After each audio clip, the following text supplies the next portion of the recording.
Hi, friends. Welcome back to a spooky episode of Cousins Talk Crime.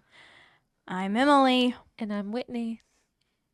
and you're listening to... I messed it all up. You're listening to a true crime podcast. Today's episode may include sensitive or triggering topics. These topics may include domestic abuse, child abuse, substance abuse, sexual assault, torture, murder, and suicide.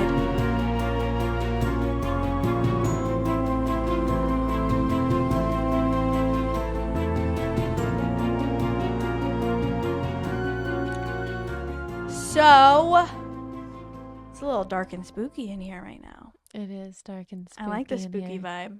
I do too. It's all darksy, artsy. The reason why we've had such a time with lighting with this podcast because this room that we are in my house, I have a ceiling fan with a light, but the light does not work. I've tried switching out light bulbs. Something about the electrical in it is not working right. We need to have an electrician, actually. Yeah, but the fan works. But the fan works. The light doesn't. Yeah. So, it's weird. Don't know. So, we've been using like a lamp, and we ended up getting more like stage lights like these, so that we didn't have to have that stupid light. So now it's kind of dark and spooky in here, and we like it. We do. I like it. It's fun.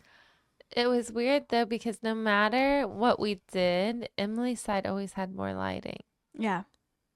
I would have 20 lamps on me.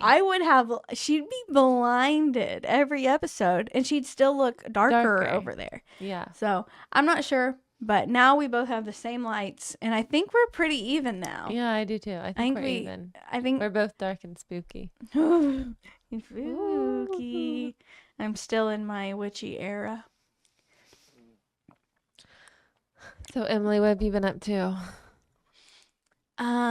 I kicked off fall yesterday. There was like a sunflower market or something in Bedford that we went to. It was out in the middle of nowhere on some farm. Was it fun? Oh my God, it was so cute. Lots of vendors out there. They said they had like 70 plus vendors, and they had a lot. Dang. But it was kind of like a miniature covered bridge festival. Just like a ton of crafty stuff. Loved it. I didn't come home with much. I came home with one thing. It was the first thing I saw when I got there. What was it? It reminded me of my grandma. Very simple thing. Okay. But it's like a contraption, little cloth contraption that you put like Walmart sacks in to keep them organized, and then you can pull them out the bottom. Oh, yeah. I've seen something like that. Yeah, because I always just keep mine down underneath the sink, and it's just this big blob. Mess. And so when we saw those, it made me think of my grandma because she had one of those. So me and my mom both got one. Aw. So, yeah, no. I got an organizer for my Walmart sacks.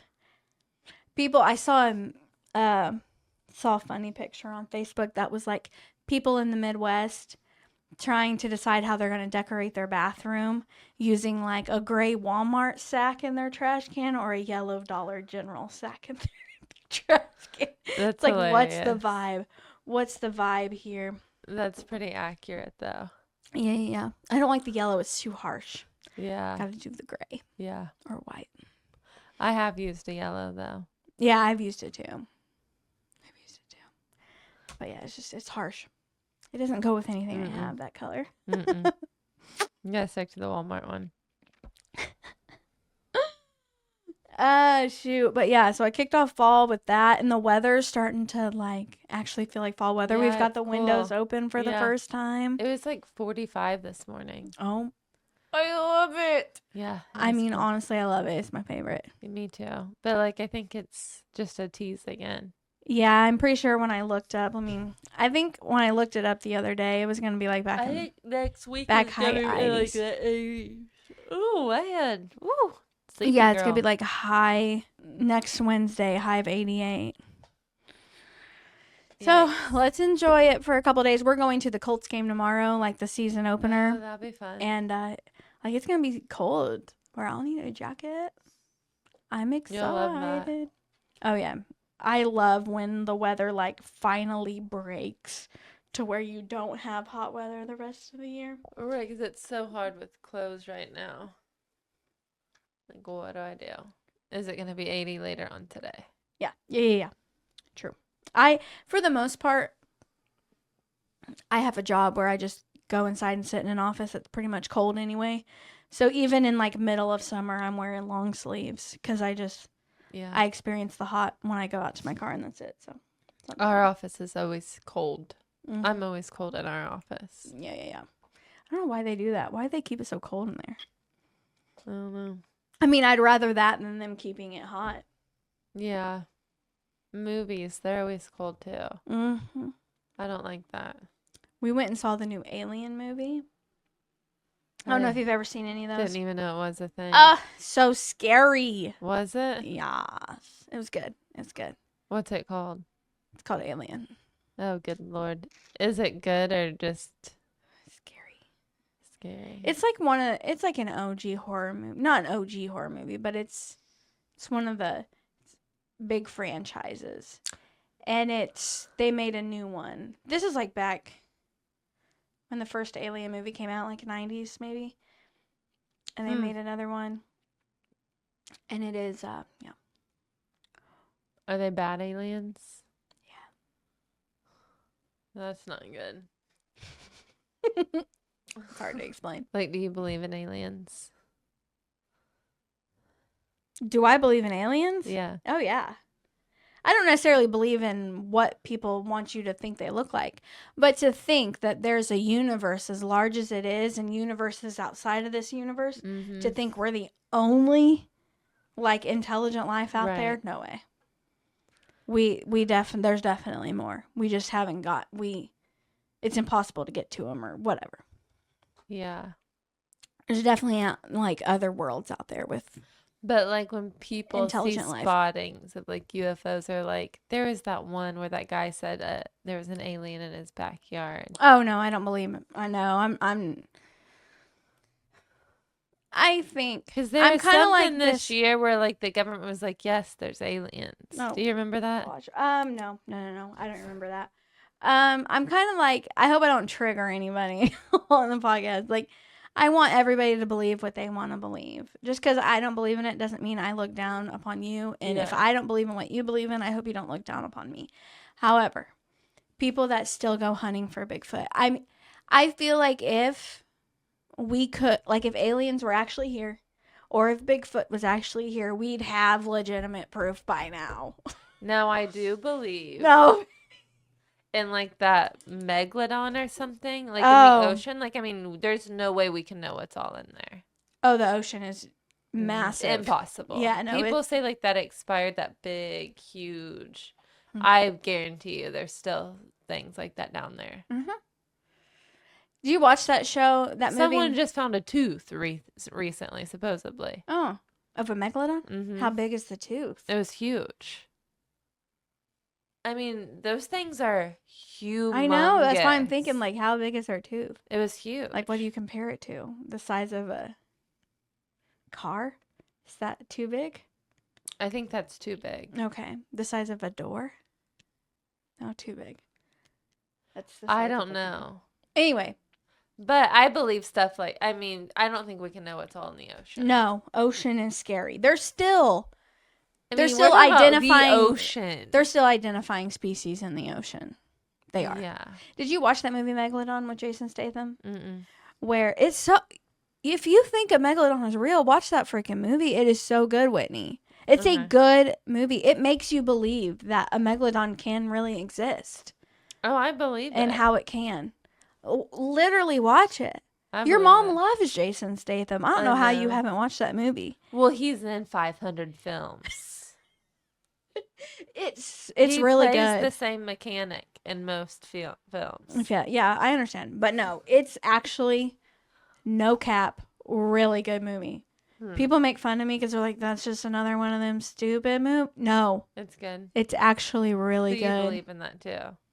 I believe that that stuff can exist. I don't know that I'm saying yes, it's out there. Yeah. I'm just saying it won't I surprise wouldn't me be that it's out surprised, there. yeah, if it's out there swimming right now, having Yeah, the time of its life. having the time Okay. of our life. Okay, Are you guys ready to get into this case we or are. what? We talk so much. Ooh, we're windy tonight. We were talking about Whitney's. Okay. Let's We move gotta on. cut some parts out. I don't know why I'm getting out my notebook.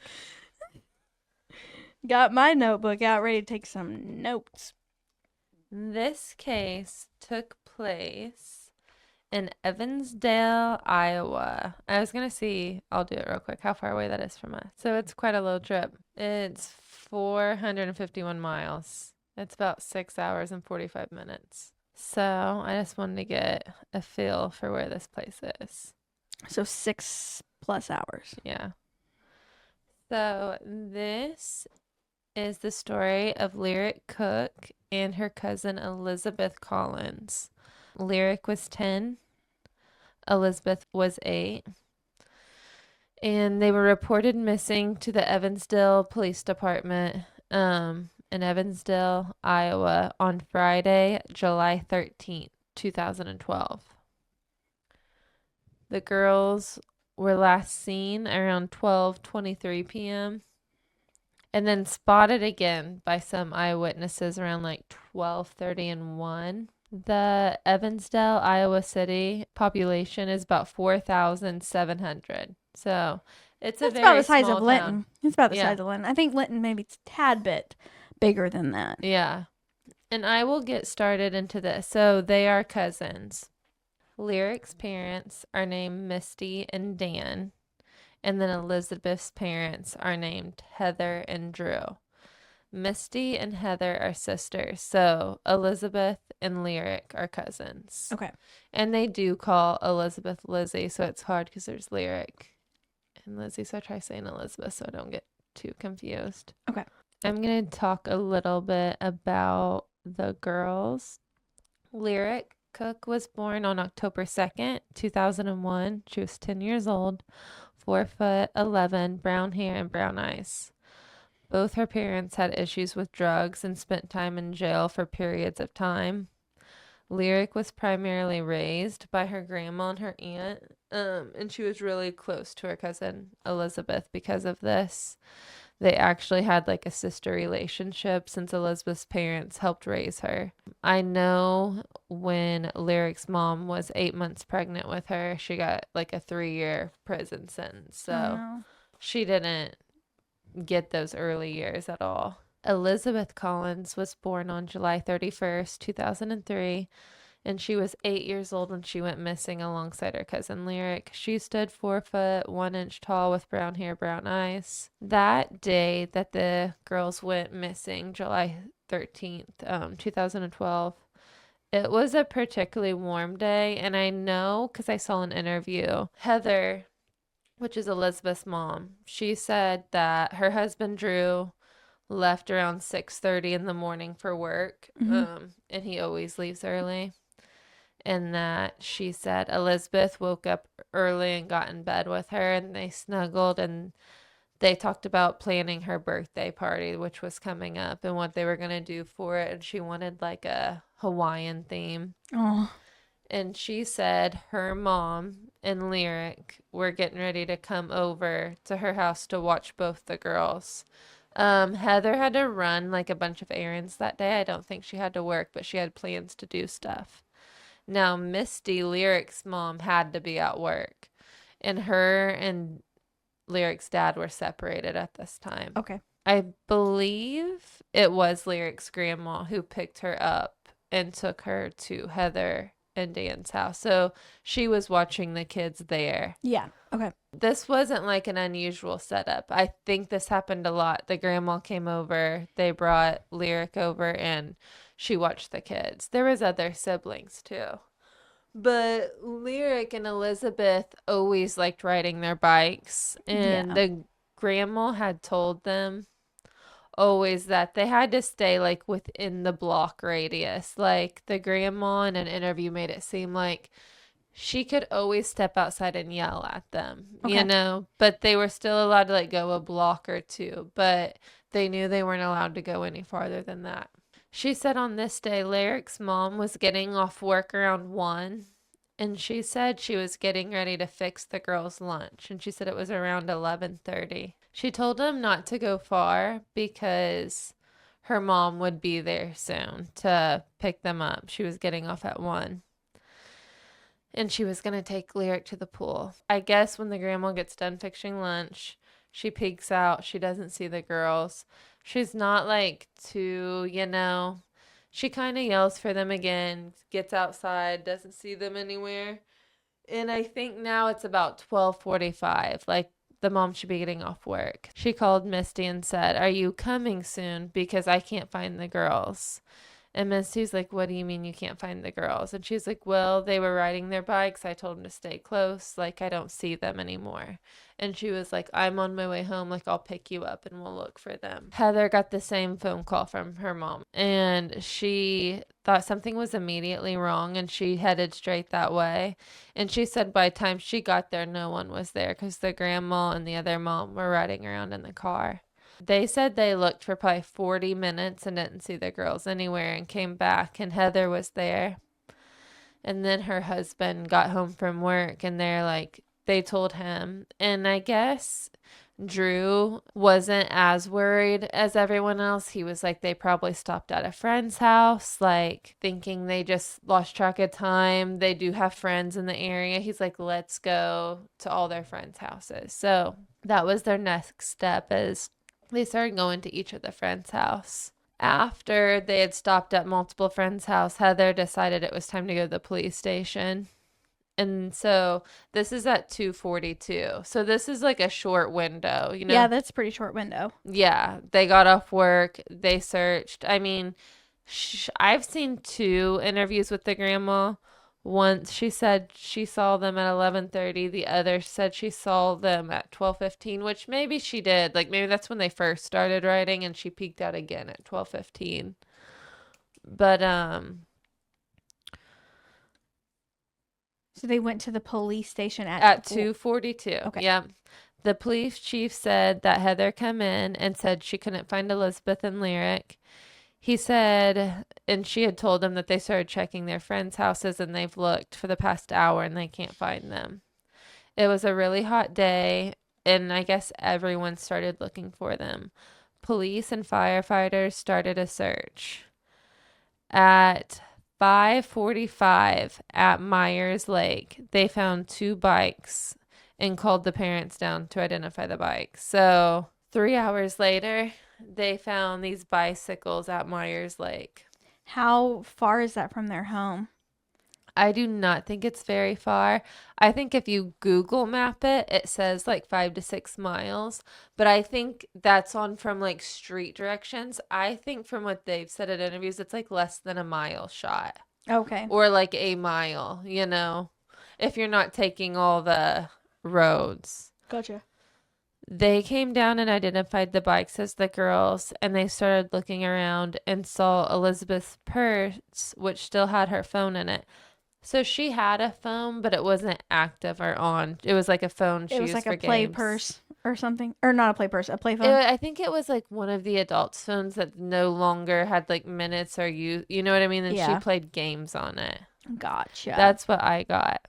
It said family members huddled at the boat ramp while people started searching the lake. The bikes were found at the gated entrance to the lake, and it had like an overflow there, I guess. The way I've saw it described is this like isn't a place the kids would be. It's like it said it was fenced in on both sides, and then like the maintenance shop for this Myers Lake. Her dad made the comment like if someone was following you, it would be the worst place to be because there's like I guess no place to turn around besides to go into the lake. You have fencing on both sides. Uh-oh. And that purse was actually found on the other side of the fence. Like someone had thrown it over. They said you couldn't. They don't think they climbed over it. Yeah. But it was like it looked like it had intentionally been thrown over the Thrown fence. over. Interesting. Yeah, the fire department brought boats to the lake and they had helicopters doing like the infrared, imaging, trying to pick up anything. It was at this point, they still had a little daylight, but it was starting like to get dark. Like people were starting to panic. At one point, I know Elizabeth's parents, like they were searching the boat in like that deep area, but they actually got in themselves. Like they were in the lake, like swimming, going to the bottom, like. Oh, jeez. And from what I've seen, I don't think it's a very deep. It doesn't look like it in the videos I've seen. The diver spent an hour in the water and came out and said that those girls are not in here on the overflow part. 9 hours of searching, and they had no luck of finding the missing girls. And it said about 10 p.m. they called off the search. So I don't know how that's 9 hours unless they're starting from when they started. Yeah, maybe. Mm-hmm. Heather said that she woke up that they barely sleep, but she said she woke up the next morning and like it just felt like, a nightmare. Her little girl was still not there. Saturday, they had detectives in and the FBI came in and DCI. So this small town was like, we're not equipped for this, and they were like That's awesome. inviting like come help us. Like we don't know what we're doing. Like That's awesome. they wanted all the help they could get since they were a smaller department. Everyone was at the lake since the 8 and 10-year-old girls had just vanished. I thought this was a really cool fact. I did not know that double abductions were extremely rare and that the United States from the 70s till 2012, there had only been 15 double abductions ever. But double abductions where two people are taken at one time. At one time. There'd only been 15. But if you think about it, taking one person is probably a hard task. Taking two people isn't probably easy. And then Delphi was what? Number 16? No, I'm just kidding. But we will get to that. Oh. Okay. But that's wild because a lot of people will abduct more than one person, just not at one time. Yeah. Okay. At the same time. Wow, wild. There had only been 15. That in 2012. From the 70s to 2012, there was only 15. That's wild. This will be number 16. Oh my gosh. Okay. So they started looking at the sex offender registry, and they started interviewing every sex offender on that registry. There was a surveillance video from an auction house, and it caught the girls driving by on their bikes around, I want to say 12:15. Okay. It caught them. They also had 2 eyewitnesses, neighbors, that saw them on their bikes around like noon. A truck driver said he saw the girls walking towards trees and pushing their bikes. And he said that was around 12:30. The truck driver said he knew who they were because he had worked with Drew, Elizabeth's dad, and he knew it was Lyric and Elizabeth. The neighbor that saw them said he waved at them and they said, "Hi, Bob." Like, he said he saw them all the time riding their bikes. So it wasn't anything, And he had a wide time frame. He said he was out watering his plants, and he is not for sure on the time of that. So they continually search, and they cannot find the girls. 3 days later, they brought in bloodhounds, and they alerted a spot near the water. Even though, like, the divers and other people were like, they're not in here, they decided to drain the lake because they're like, we don't want to keep putting all these efforts out and they be here, the whole time. So they decided to drain it, even though a lot of people didn't think they were in the water. It took several days before the lake was drained completely and the girls were not in the lake. The cops then decided to start looking at the family because, everyone's a suspect, until they're not. Oh, absolutely. They wanted to question the parents and the siblings to rule people out. They took all their DNA, all fingerprints, removed all computers from the homes. They also wanted to make sure the girls weren't chatting with anybody online that they were thinking about meeting up with. Heather and Drew, Elizabeth's parents, the police said they were very forthcoming, very cooperative. I did see an interview where they said Dan and Misty, not quite as much. They were currently separated at the time, and they both had done prison time for felony drug convictions. And I know during this time, while the girls are missing, that was a lot of news headlines talking about her parents being. I know the dad dealt meth and was on meth himself, so he was a drug dealer. And they, to be honest, when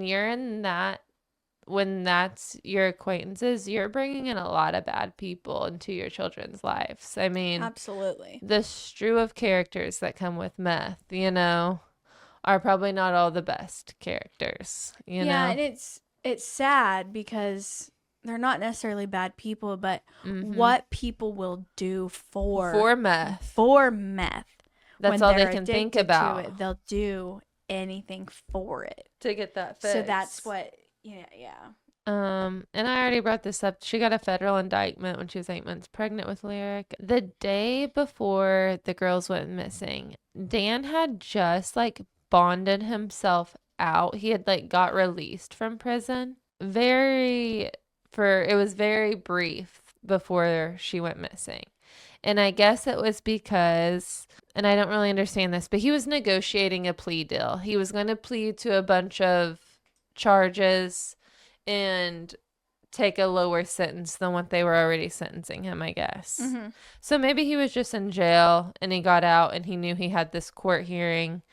And I guess at that court hearing, he was supposed to take the plea deal. This is the day before she goes missing. And he was supposed to go in that day. Like, that was the plan. Okay. All of a sudden, he changed his plea to not guilty. So he had told them and made him all these promises that he was taking this plea deal and going in that day, and he didn't. So then he was now like out awaiting, you know what I mean? Yeah. His court date. The cops were wondering if maybe somehow he wanted sympathy if he had a missing daughter. If he would, go to court and be like, how can you send me? They were thinking everything, like maybe he's Yeah. thinking, my child's missing. Can they really send me away? They're like me trying to think of conspiracies. Mm-hmm. I'm trying to think of any possibility.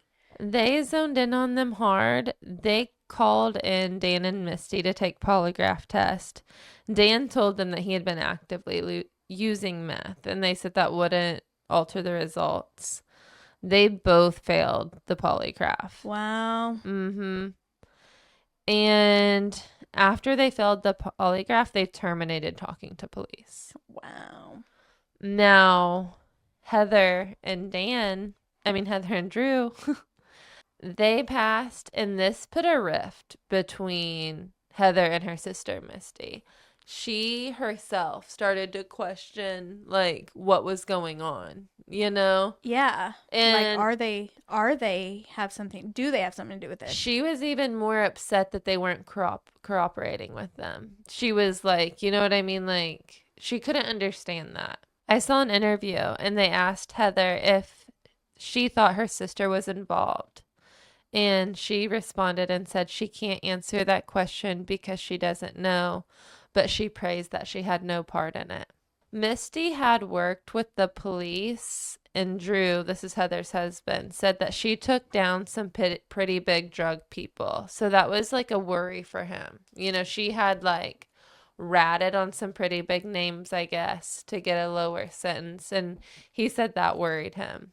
The media did start portraying Misty and Dan like they might be to blame, and it was really about drugs and exposing their kids to bad crowds of people. Since Dan withdrew his plea deal, the cops were wondering, like I said, if, he was doing that out of sympathy, maybe. Now, I saw an interview with Dan, and this is years later.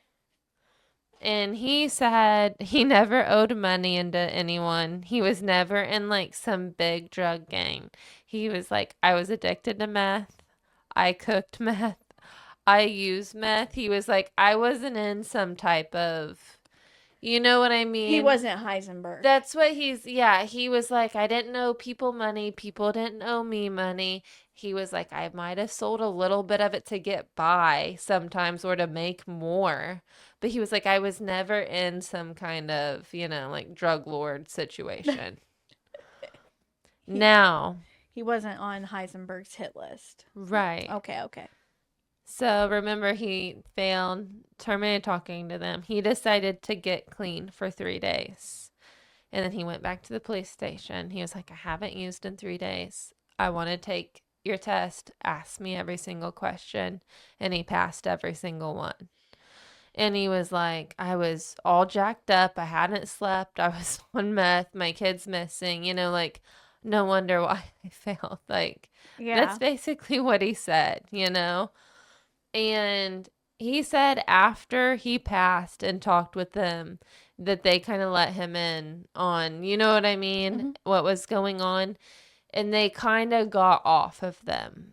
And I've heard two different things. Some people think they spent way too much time on them while the real person was out doing whatever they're doing. And there's still people to this day that think maybe they had something to do, or not voluntarily. They may not even know you know what I mean? But they might have let someone Yeah. in that shouldn't have been close to the girls. Yeah. So October 14th goes by. We're at 94 days missing. Okay. Still no girls. Nothing happens exciting. Then November 14th comes, 124 days missing, and still nothing.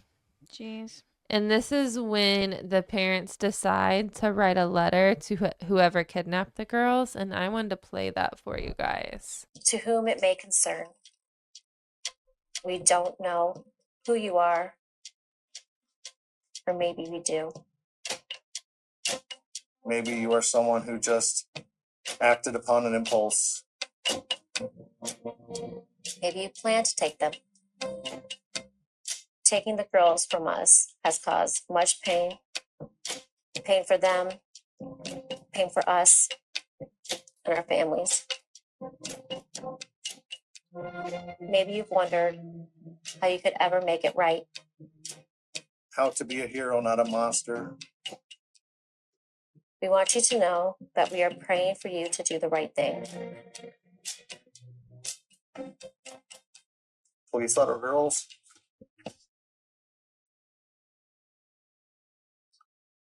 come home to us. That was the letter that the parents wrote. Was that the parents talking? Mm-hmm. Wow.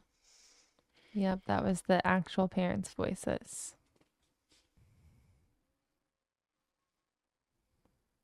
Those are like wild coyotes outside. They're like, it is spooky in here, folks. We got the windows open. It's dark outside, and there's coyotes howling. Howlin'. They are. They're. That's a werewolf. Next week's Friday the 13th. That's when they went missing. They went. Friday the 13th. Oh my 2012. gosh. December 5th, 2012. 145 days missing. This is at Seven Bridges Wildlife Area, which is 20 miles northeast of Evansdale, Iowa. The weather was on the warmer side, not your typical winter. It was the last day of hunting season. Kevin Dramstad and Amanda Miller, two local hunters, came out to the woods and were pushing for a deer. They had seen like a mom, I guess, and dad, and they were trying to push them out. I don't really know what that means. I don't hunt.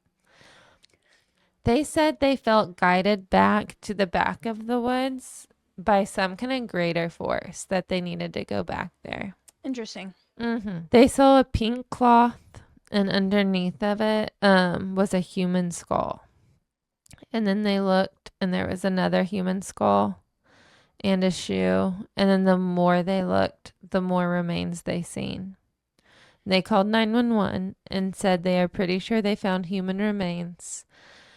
The first officer came out and confirmed it was two human remains that looked like they could be children. When the cops were notified about the remains, they were already pretty certain that it was Elizabeth and Lyric. Seven Bridges is so far out in the middle of nowhere. Once the bodies were found, they knew they were working a double homicide. Now that they had the bodies, they were hoping they could nail down who was responsible. That same day, December 5th, the chief called the parents in to meet him at City Hall.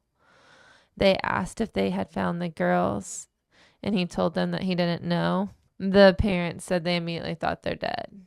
Yeah. He wanted to get a hold of them before any news or media outlet broke that there'd been 2 bodies found. Wilma Cook, the grandma, I don't know if I've ever said her name, said that she got the call that 2 bodies were found and she knew it was them and she fell to the ground crying. Heather said she remembers just being numb. This is like such a remote spot, and they said how you get to it.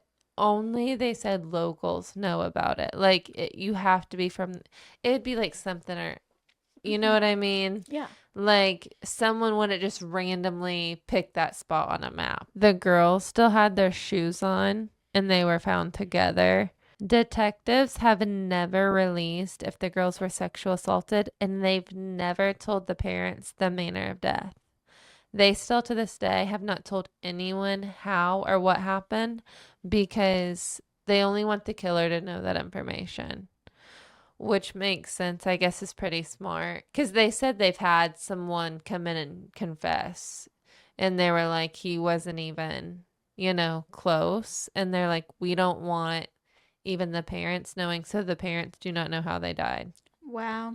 Mm-hmm. They said this Seven Bridges place is remote and that criminals have used it to dump guns and safe. It's kind of like a rough woodsy area. I don't even know what we would compare it to here. Mm-hmm. I do know Sullivan has a spot that's rough, but I can't think of the name of it.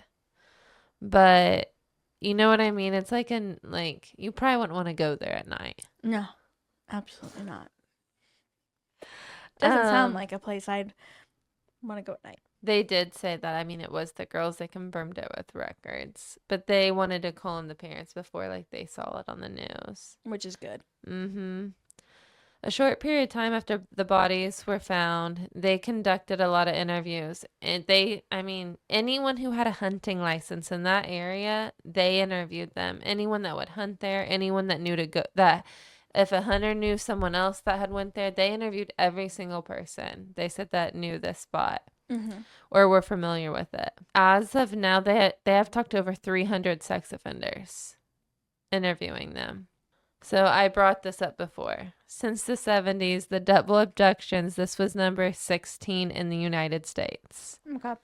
And shockingly, number 17 would happen less than a year later, also in Iowa. Really? Mm-hmm. Dayton, Iowa. On May 2013, in Dayton, they have only one full-time officer. And I'm just going to start off by how I saw this clip start off. There's a 911 call and it says, "Can you please help me? This dude picked me up and he still has my friend and I am worried." The 12-year-old girl that escaped told police that they were picked up after they got off the bus.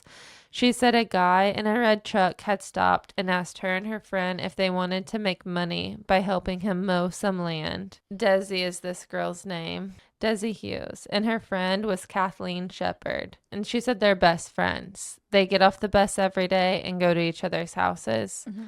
She said they're walking their normal route after they got off the bus. And they weren't even a block from their house. And this man in a red truck pulled up and asked if they wanted to make money mowing lawns. They said that they'd have to ask their parents first. And he offered them a ride to ask their parents. And they got in.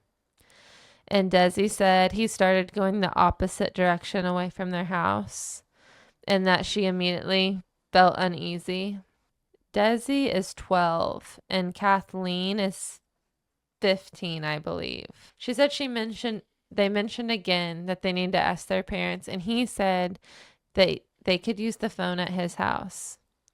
Desi told the police that they took back roads all out of Dayton, and they were out in the middle of nowhere. And then they pulled into this hog farm. They got out, and he said the mowers were in the shed. And they opened the shed and they turned around and he had a gun pointing at them. Desi said he told them to get on their stomachs and he zip-tied their hands behind their backs. She said he then got out a knife and they started to cry. And Kathleen started to say that they don't deserve this and just to let them go. Desi said he got mad at her for talking and he grabbed her up by her arm and took her around the corner. And Desi said the last thing Kathleen yelled out was Desi's name. And then she went quiet. Desi said she immediately took her hands out from, like, went underneath her, where they were at front, grabbed the gun, and took off in the woods. She said she was running and tripping and falling, and she heard him say, "Oh, fuck," and the truck door slammed. So he was hopping in his truck. She said she was just running as fast as she can through those woods. And she said she had shoes and socks on, but she had got stuck in the mud so many times they were gone. She said her feet were bleeding, her legs were bleeding. She said she felt like she was running forever and she could hear his truck. Like, this woods was surrounded by, like, the dirt road around the hog farm, and she could hear the muffler. And she was like, she didn't know where she was. She was just running as fast as she could. Like, she felt like she was running for days. She said she finally comes out at this farm and she could hear people talking. And she said she ran up and started talking and screaming so fast they couldn't understand her. And she asked for a phone. And that's when she made that 911 call. The guy that owned the farm got on the 911 and said the location at where, they were and she was at. And I guess she kept repeating, like, he still has my friend. Like, I'm worried about my friend. The guy that owns the farm had a friend over, and the guy that owned the farm was like, I'm going to stay with her. You go to that hog farm with a gun, and you go get that guy. So he left because he knew that he would beat the cops, and he came back, and he said there was just a big blood stain on the other side of where she heard him take her friend. Is this not so sad? This is, y'all, you like got me on the edge of my seat I with this know. story. So the police arrived at the hog confinement, and the owners, they contacted the owner, and he said that his son-in-law drove a red truck, and his name was Michael, I gotta get this right, Klunder, who is a registered sex offender, by the way. He should have never got out of prison. This should have never happened. They showed Desi the photo of Michael, and she said that was him. That was the guy that took her. They immediately went to his house, and no one was there, but his wife came home, and they asked her if she had heard from him. And she said she received a text from him saying, "Love you, and I'm so sorry." They started setting up a command post with outside help. They were trying to gather info and get pings from Michael's phone. The owner of the hog confinement said that he owned other properties that Michael knew about and other, like, farms. And he was like, I'm going to go to those other properties and see if he's on, He got to one of his other hog confinements and he found Michael, and he had hung himself in the machine shed on the farm. What a So they prick. couldn't ask him any questions. What a prick. I swear on Christ Almighty. His truck was there, and it did have a blood stain in the back, but no Kathleen Shepherd. So they started a search in the dense woods. They pinged his phone from, like, those times, and there was, like, a 40-mile radius that this guy drove during that time. And that's a lot of ground. And one of it was beside a river. They had all kinds of search parties out to find her. They were following, like, gravel roads of pings that his phone had pinged off on. One of the roads particular had a river beside it, so there was a lot of boats out searching the river. That area was also heavily wooded near the river. 48 hours passed with no sign of her. 2.5 weeks, and they still hadn't found her.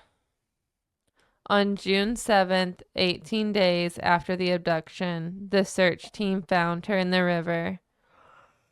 She died of multiple blunt force injuries. They found her in the Des Moines River, 20 miles south of the hog farm, wrapped in plastic. She was stabbed 27 times and punched in the head. Her friend Desi didn't take the news well and felt extremely guilty. She says she's always hated herself.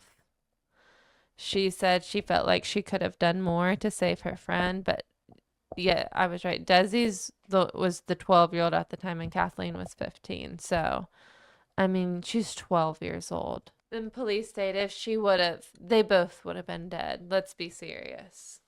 They both would have been dead, and he wouldn't have committed suicide. Correct. Because He would still be out doing the same shit. doing the same shit. Elizabeth's dad called her a hero. He said if she wouldn't have escaped, he would still probably be out there Yeah, doing he wouldn't it. have.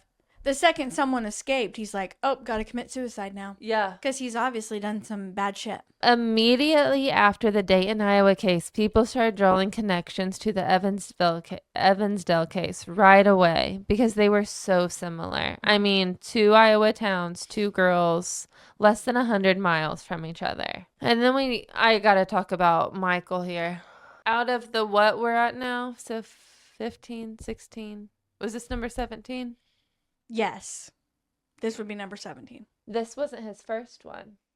Huh? He had abducted 2 3-year-olds at the same time. So if he got those other girls, he's had 3 of the 17.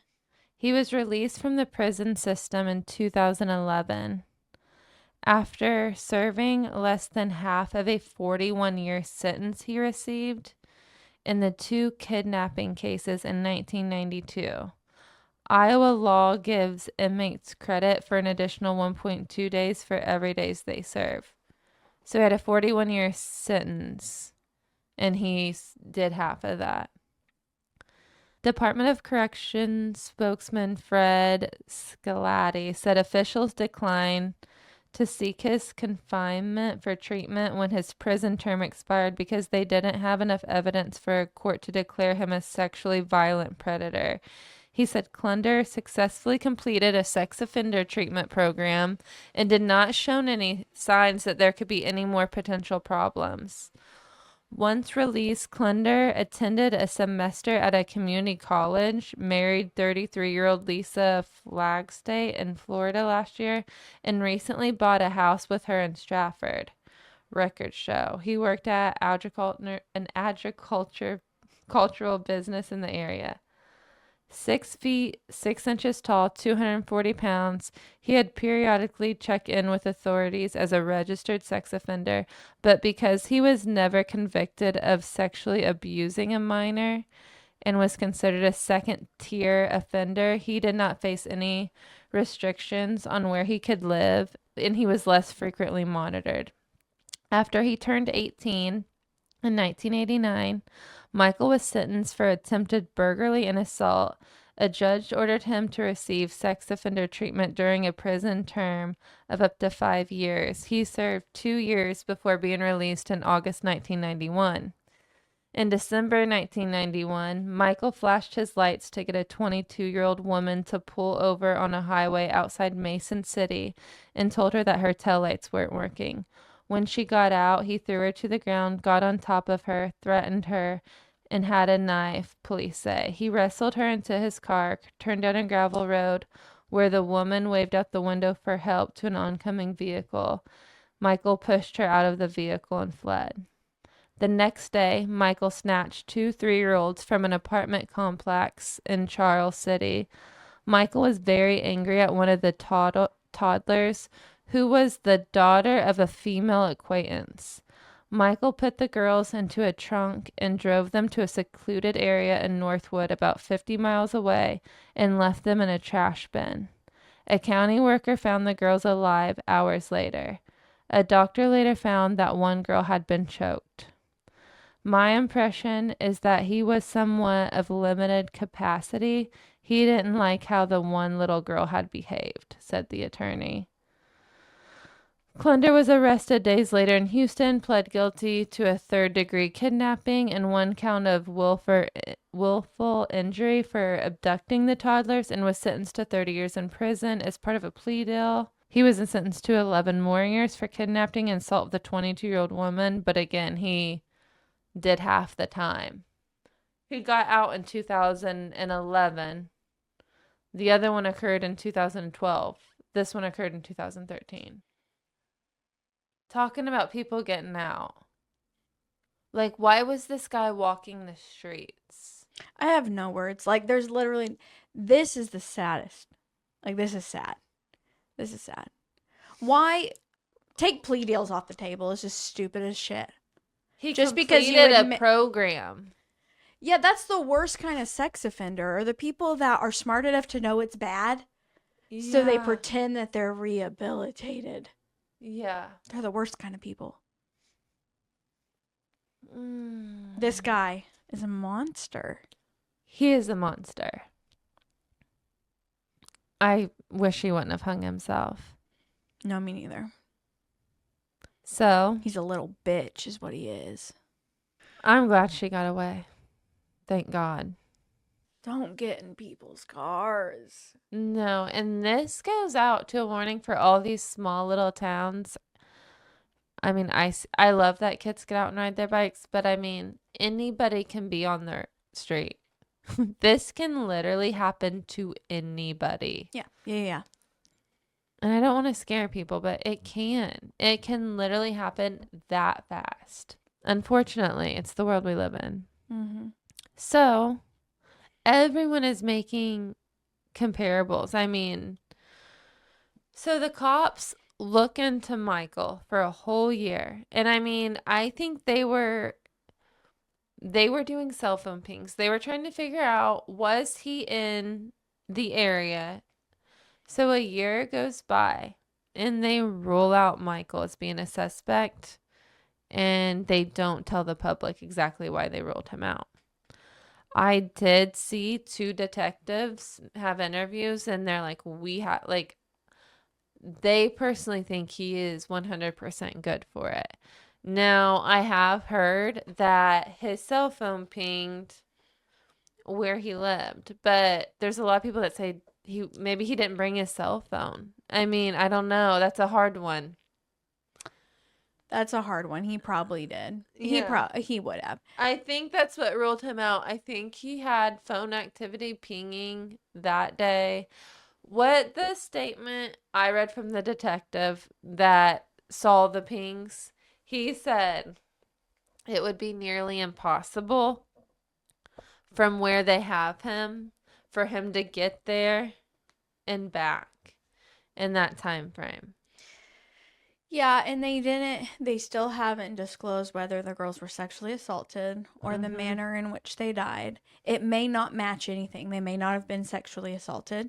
Mm-hmm. And he did that to everybody that he... One detective who knows the manner of death was like, I cannot say without giving, you know what I mean?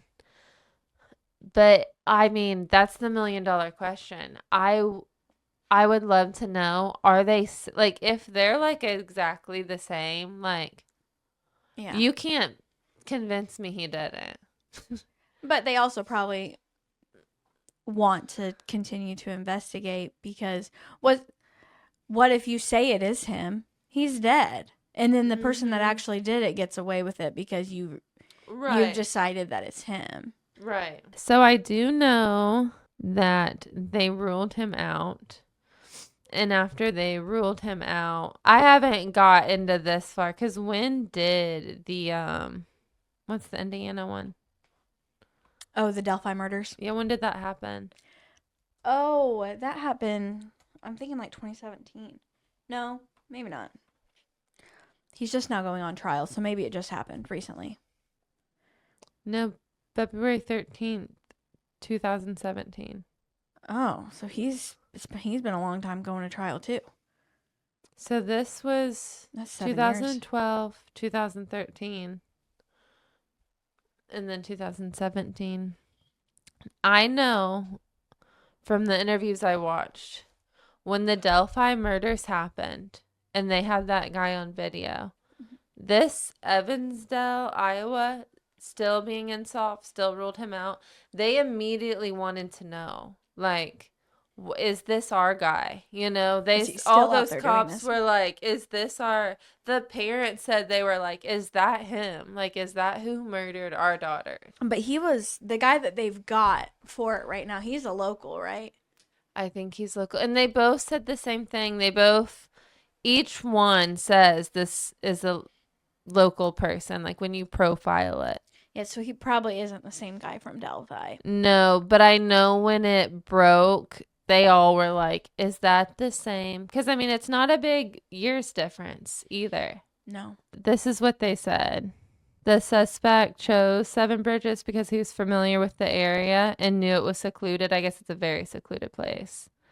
The offender blends in, I guess it's from the FBI, with and maybe part of the Evansdale surrounding communities. He's familiar with both Myers Lake and Angels Park in Evansville and Seven Bridges Wildlife Area. The suspect likely used quiet coercion, which is what the Delphi murder did, like with the gun. Like, you get them where, like, if you don't both leave, I'm going to kill you. To gain the girl's compliance into leaving Myers Lake, the suspect may have been experiencing stress related to legal troubles, spousal troubles, employment difficulties, financial strain, or mental health issues in July of 2012. The suspect may avoid discussing the case or showing interest in the matter, but is likely following development in the media. The offender may have attempted to abduct other children and adults in the past. He might have altered his physical appearance since, changed hairstyle, facial hair, and his vehicle might have also been altered with a new paint job. So I think they're letting the public know, like, if you see anybody, switching up. There are still people that believe that Lyric's father and his criminal past is linked with the girl's abduction. While it's an unpopular theory, these individuals believe they must have been taken either for money owed or payback or a bad batch of meth. They believe Dan refuses to give up a name to police so he won't have to deal with the public backlash. Really? I don't believe that. I don't either. You won't give up the name of your daughter's killer just because you don't want the public back. People already know he's a meth head. Right. And a drug addict. What doesn't matter? I don't believe that. A lot of people believe it's the work of a serial killer that has already struck again in Delphi. So a lot of people believe that. They believe the same person in Delphi. There's just people that, you know what I mean? But you could have told me that Michael in Iowa is the one that killed them. You know what I mean? I would have believed that. Because he's a monster. He was a monster. He could also be connected to Lauren Spear. Who knows? It's not that far. Wasn't that long of a time frame between the two. I guess the Indiana State Police has dispelled any rumors saying that they've spoken to Iowa authorities and that they're simply just comparing notes at this point and that they do not have a connection. Like, they've tried, some people believe that since they're not letting any details out, that they know more. Because they say the one in Delphi, there's nothing released either. Some people, Reddit, believes like this guy leaves some sort of signature and they're not letting it out and everyone knows but us, this is Reddit. Reddit conspiracies. What do you think?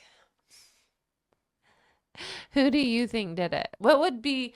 I was really struggling with someone local and then maybe someone, Part of me is trying to understand where these girls ran into their killer. Did they run into them at the lake? Why did they go so far? Why didn't they stay 2 blocks? Because they were seen along the road without a killer, pushing their bikes. Like, what got them? Why did they do that? And I think if it wasn't that Michael guy, I think it's a very good possibility that it was. But if the police are ruling him out, it is someone in that town that's just walking the streets. I don't know. With little kids, my mind always goes to and they're not little kids, but my mind goes to another kid, like a teenager. I just don't think a teenager should have gotten 2 girls to that other location. That would be hard. You need a vehicle. Yeah. Are you thinking a kid like that can drive maybe? Or like a little kid? I'm thinking like a young adult, like a young person. I thought you meant like I'm not another thinking, little kid. no, I'm not thinking like a 10-year-old or a 12-year-old, but like a young, I don't know. I don't know why my brain thinks that. There's no evidence that leads to that. I think that's what I can't understand is that was the place their bikes was found wasn't a secluded place. It was a very popular place and it was a hot day. Like, no one saw anything. They believe the parents, not the parents, I haven't heard them say it. The cops think the bikes were put there on purpose. Okay. And they already had them or one person did, and then they put that as like a decoy, like, look here, While we do this over here. Mm-hmm. Now, where they were pushing by the trees was an opposite direction from where the bikes were found. Mm. So they really think that person took their stuff down there. That's a lot of work. I think it might be a whole in lot. a short time frame. Yeah, I think it might be a whole lot like Delphi. Not Isn't the that same person crazy? that did Delphi, but someone that is known in the town, someone that's walking around. Knows the girls are out biking a lot. Yep. Maybe one of the witnesses that saw him on the side of the road. Right. Let's hide in plain sight. Mm-hmm. I don't know. I just think it's so sad that there's nothing. That one case with that girl and her best friend, watching her be interviewed, seriously broke my heart. Oh, yeah. That story was keeping me on the edge of my seat. I was hoping they'd both survive that, but the other one didn't. Because, yeah, I can understand feeling the guilt that you left your friend behind. She said that she talked to that other girl's parents because they were best friends, and she was like, I know they hate me. And she was like, I hate myself. Yeah. And I can understand grandma of those two girls probably feels the same kind of guilt. Like, they were under my watch. I don't know. I think it's weird the mom and dad of Lyric failed their polygraph the first time. Now, I don't know if the mom ever retook hers, but the sisters are not close anymore. They don't speak, I don't believe. I think it put a rift between them. So it makes me wonder if your own sister believes you have something to do with it. That's pretty deep. Your sister knows you better than a lot of people. They just know that drug addicts will do anything for drugs. And this very well could have been a big underlying factor of something. I just don't know what was it for, If it was drug related, I mean. I don't know. Sometimes people do things out of spite. Right. I don't know. It's a bizarre case. And then that one that happened right after that in Iowa. Less than 100 miles away. Less than a year. Yeah. That one gave me chills. Yeah, that story. That Michael Klunger should have never been on the streets. He abducted 2 3-year-olds and threw them in a trash bin. But they didn't die, so it was fine. He got a third degree. He left them for dead. 3rd degree kidnapping just because he and pled choked guilty. One of them. No. All you got to do is say you do something and you're fine. And then he tried raping that 22-year-old at knife point. I don't know, Whitney. I don't know. I don't understand. I did not know much about stuff before we started this podcast. I'm seeing too much of, well, I'm just going to say I did it, so therefore my sentence is cut by, I'm just doing a fraction of it now. Just because I said I did it. Oh, I put 2 3-year-olds in trash can to die. But since they didn't die, and I'm admitting to it, give me a lot less time. It really makes, he got out in 2011. This happened in 2012. You just wonder, I don't know. I'm sorry, 2013. The other one happened in 2012. You wonder if he did anything in that he didn't get caught for. You don't randomly just pick up. You didn't go 2 years. I don't believe it. I don't believe it at all. Yep. Nope. No, that girl never had to die if they would have kept him in prison. No, absolutely. And probably not a lot of other people, but we'll never know. Never know. Yeah. If they would have kept him in prison, possibly could have saved all 4 of the girls instead of one of the 4 if he did the other 2. Yeah. But Which, I mean, if they're just going off of phone pings, because what I've heard is he has no place to be on that day. You know what I'm He like? didn't have a strong alibi. Yeah, he doesn't have a. And Imagine being I married to that found person. out when he was in prison, his cellmate lived in Evansdale, and they were still friends. Oh shit! There, he's got a reason to be in Evansdale then. Yeah. And he was a pedo. Yeah, maybe he had a burner phone that he had with him Yeah. instead of the one that they're looking at the pings of. How many drug You don't think addicts he have drove burner down phones? to meet his pedophile friend? He wasn't supposed to be. Oh, this was another thing. His parole thing, what he was on, he would have had to ask permission. They said to come to. He would have had to notify. You know what I mean? So that's probably why he left his phone behind. Probably why he left his phone. Yeah. And he probably killed those two girls the same exact way. I bet they are stabbed multiple times. 27 times. And like, when did he do it? Did he do it in that short time span she took off to the woods? Or was he so mad when he got back in his truck from not being able to find her that he went crazy? Because I think when she went silent, he got her. Because she said that was the last thing she heard, then she heard nothing. I think she definitely would have heard him stabbing her, but Maybe when he came back. well, you said she had blunt force trauma to the head. He probably hit her really hard on the head, knocked her out. That's probably why she went silent. And then he went back and checked on her, and she was gone.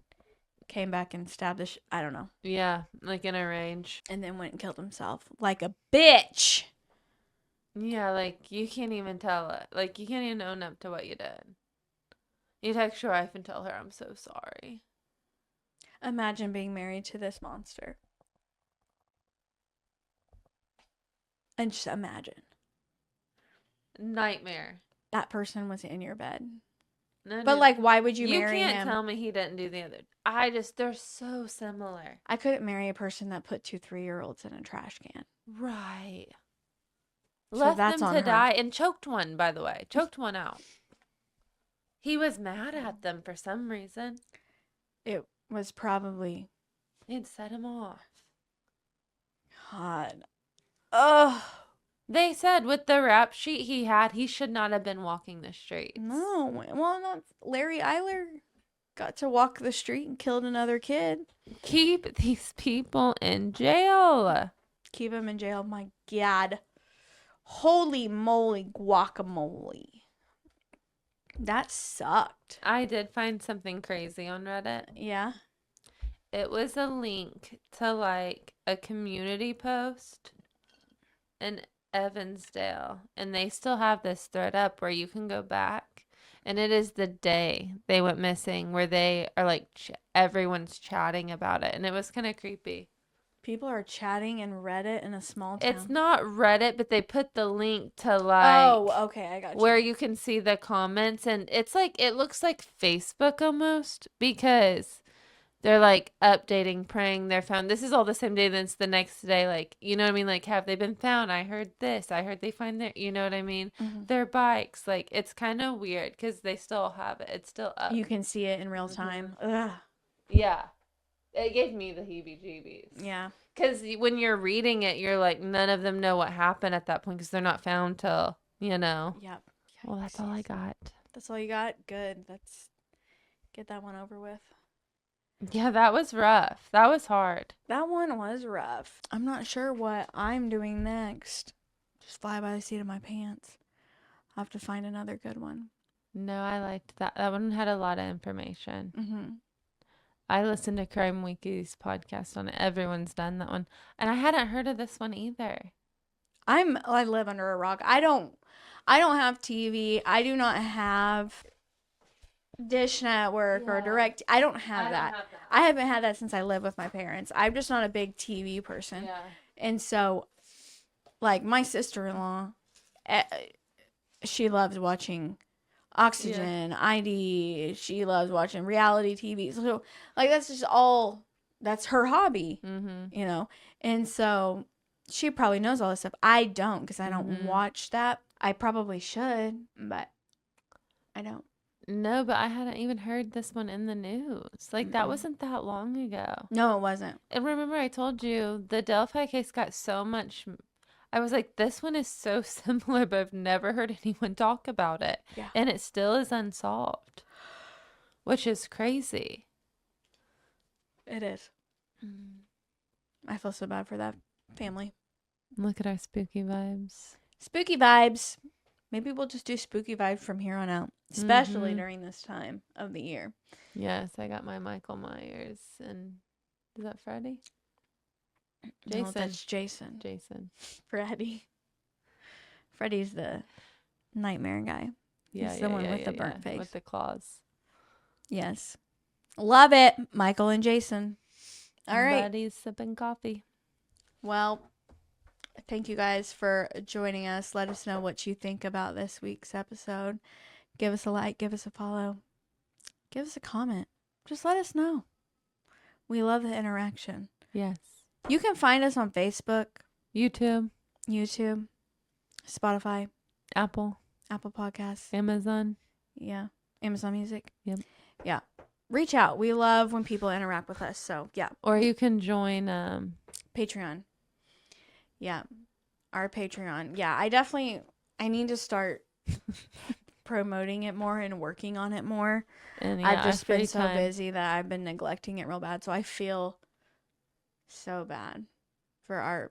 We'll get back on it. We'll do something fun for you guys. All right. Well, thank you guys for listening, and we will catch you in the next one. Bye. Bye.